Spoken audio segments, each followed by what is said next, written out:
आशा के मोती चैनल में आज मैं आपको दान का फल कहानी बताने जा रही हूँ। दोस्तों, ऐसी ही हजारों धार्मिक कहानियाँ, शिक्षाप्रद, लोकप्रिय और रोचक कहानियों का ज्ञान मैं आप तक लेकर आई हूँ, जिन्हें लोगों ने बचपन में अपने दादा दादी या नाना नानी से सुनी होती हैं। दोस्तों, ऐसा हिंदू धर्म में माना गया है कि इंसानों के द्वारा किया गया कोई भी दान का फल उसे जरूर मिलता है। हिंदू पुराणों में कर्मों के बारे में भी विस्तार से बताया गया है कि इंसान अपनी पूरी जिंदगी में जो भी धर्म कर्म करता है तो उसका फल उसको इस जन्म में और अगले जन्म में भी मिलता है। अच्छे कर्मों का अच्छा फल, बुरे कर्मों का बुरा फल।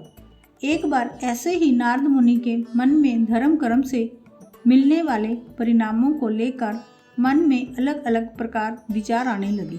तब वह अपने यह विचार लेकर ब्रह्मा जी के पास जाते हैं। नारद जी ब्रह्मा जी के सामने अपने विचार प्रकट करते हुए बोलते हैं, हे परमपिता ब्रह्मा जी, इंसान के द्वारा किए गए दान का फल उसे धरती पर और मरने के बाद फिर किस रूप में मिलता है। तब ब्रह्मा जी नारद जी के इन सवालों का उत्तर देते हुए बोलते हैं कि नारद, जब इंसान बिना किसी लालच भाव से हमेशा के लिए किसी को कुछ देकर उसकी सहायता करता है तो इसे दान कहा जाता है। यह दान कई प्रकार के होते हैं, कई रूप में होते हैं। दिल से और बिना किसी लोभ के किया गया छोटे से छोटा दान भी उतना ही पुण्य माना जाता है जितना बड़ी से बड़ी वस्तु का दान। रही बात दान के फल की, तो उसका फल उसे मरने से पहले और मरने के बाद दोनों अवस्थाओं में मिलता है। सबसे पहले यह जान लो कि मरने के बाद कैसे दान का फल मिलता है। मरने के बाद इंसान की आत्मा को यमलोक के दूत जिस रास्ते से यमलोक ले जाते हैं, वह रास्ते दो प्रकार के होते हैं। एक बेहद सुकून भरा आरामदायक, जो कि अच्छी और महान आत्माओं के लिए होता है। दूसरा रास्ता बेहद कठिन होता है। उस रास्ते पर आत्मा को ठिठुरा देने वाली सर्द हवाएं चलती हैं। अब इस मौके पर यदि उस इंसान ने किसी को कोई गर्म कपड़े दान दिए होंगे तो उसे भी जहां इन ठंडी हवाओं को झेलने के लिए वैसी ही मदद मिलेगी। ठीक इसी प्रकार यदि इस इंसान ने किसी भूखे को खाना खिलाकर या किसी फकीर को अन्न दान किया होगा तो इसे यहाँ भी भोजन मिल जाएगा। इस प्रकार इंसान का दान उसे मरने के बाद भी मदद के रूप में रास्ते में मिलता है। दूसरी तरफ ब्रह्मा जी नारद को इसी पर एक कहानी सुनाते हैं।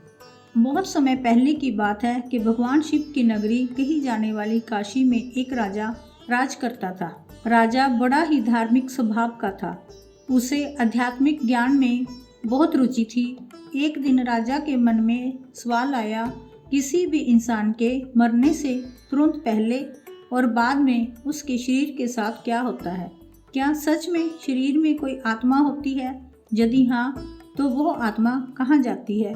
क्या होता है आत्मा के साथ? अब राजा अपने इन सवालों को अगले दिन अपने दरबार में उपस्थित सभी लोगों के सामने रखता है। राजा का यह सवाल सुनते ही राज दरबार में उपस्थित राजा के सभी मंत्री और विद्वान निरुत्तर हो जाते हैं, यानी कोई भी राजा के सवालों का सही जवाब नहीं दे पाते। काफी देर सोच विचार करने के बाद राजा दरबार में यह ऐलान करते हैं कि मेरे सारे राज्य में यह ढिंढोरा पिटवा दिया जाए कि जो आदमी कब्र में मुर्दे के समान लेटकर रात भर कब्र में मरने के बाद होने वाली सभी क्रियाओं के बारे बताएगा, उसे 500 सोने की मोहरें भेंट दी जाएंगी।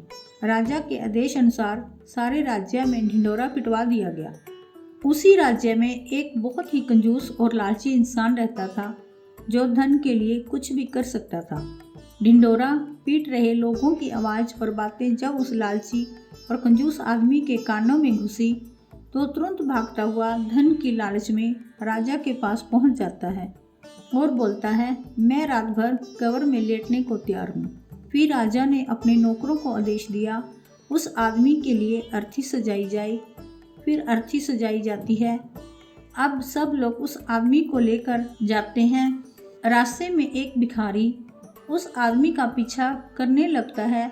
उस आदमी के पास आता है और बोलता है कि तुम तो अब मर जाओगे, तुम्हारे पास जो भी धन है मुझे दे दो।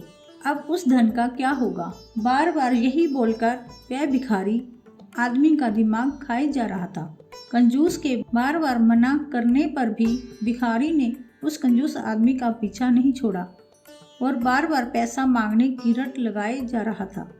आखिर कंजूस जब एकदम परेशान हो गया तो उसने कब्रिस्तान में पड़े बादाम के छिलकों के एक ढेर में से मुट्ठी भर छिलके उठाए और उस फकीर को दे दिए।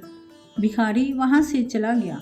बाद में कंजूस को एक कब्र में एक मुर्दे के साथ लिटा दिया गया और ऊपर से पूरी कब्र बंद कर दी गई। कब्र में बस एक छोटे से छेद सिर की तरफ इस आशा के साथ कर दिया गया कि वह इससे सांस लेता रहे और अगली सुबह राजा को मरने के बाद का पूरा हाल सुनाए। सभी लोग कंजूस को उस कब्र में लिटा कर चले गए। रात होने पर एक सांप कब्र पर आया और छेद देकर उसमें घुसने का प्रयास करने लगा। कब्र में इस प्रकार की हलचल को देख कंजूस समझ गया कि यह तो सांप है। कंजूस घबरा जाता है। इधर सांप जैसे ही कब्र में घुसने की कोशिश करता है तो उस कब्र में बादाम के काफी सारे छिलके सांप के रास्ते की एक रुकावट बनकर फंस जाते हैं। सांप अब आगे नहीं बढ़ पाता, यानी कब्र के अंदर नहीं घुस पाता। सांप के बहुत प्रयत्न के बाद जब वापस चला जाता है तो कंजूस आदमी राहत की सांस लेता है। तभी कंजूस आदमी यह सोचता है कि सांप अंदर क्यों नहीं आ सका। कंजूस आदमी अपना हाथ से टटोलता है तो उसे बादाम के बहुत सारे छिलके फंसे हुए मिलते हैं। उसी समय कंजूस आदमी का दिमाग चकरा जाता है। इसी छिलकों की वजह से आज मेरी जान बची है। शायद यह मेरे उस दान का परिणाम है जो मैंने उस भिखारी को दिए थे। अब कंजूस आदमी समझ जाता है कि दान की वजह से मैं बच गया, जान है जहान है। अब सुबह होते ही राजा के सभी नौकर बड़ी जिज्ञासा के साथ कब्रिस्तान आए और जल्दी ही कब्र को खोदकर कंजूस को निकाला। मरने के बाद क्या होता है यह हाल सुनाने के लिए कंजूस को राजा के पास चलने को कहा। कंजूस ने राजा के नौकरों की बात को अनसुना कर दिया और तुरंत भागकर अपने घर गया और अपना सारा धन निकालकर सभी गांव के लोगों और भिखारियों में बांट देता है। भिखारी की इस हरकत और दयालुता को देखकर सब लोग हैरान थे। इसके बाद अंत में कंजूस को राज दरबार में पूरा हाल सुनाने के लिए राजा के सामने पेश किया गया। कंजूस ने बीती रात सांप व बादाम के छिलकों के संघर्ष की पूरी कहानी कह सुनाई और कहा, महाराज, मरने के बाद सबसे ज्यादा दान ही काम आता है, अतः दान करना ही सब धर्मों में श्रेष्ठ है।